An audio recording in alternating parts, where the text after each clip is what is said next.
ഇന്ന് ഞങ്ങളൊരു ചലഞ്ച് എടുക്കുകയാണ്. നമ്മൾ ഈ വെള്ളം ഇങ്ങനെ എടുക്കാണ്ട് ഇതിൽ വയ്ക്കും. വെള്ളം ഇങ്ങനെ പോകുമ്പോൾ നമ്മൾ ഈ വെള്ളം വീണ്ടും പിടിക്കണം.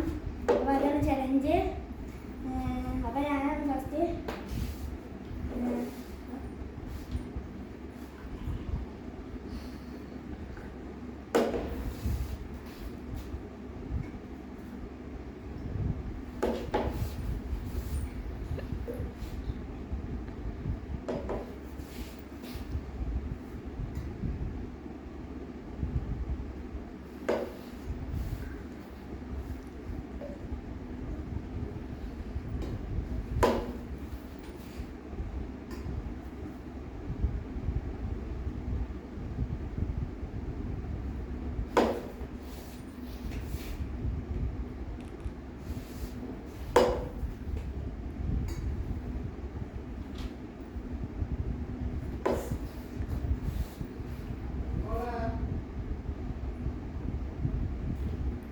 അപ്പം ഗൈസ് ഞാനാണ്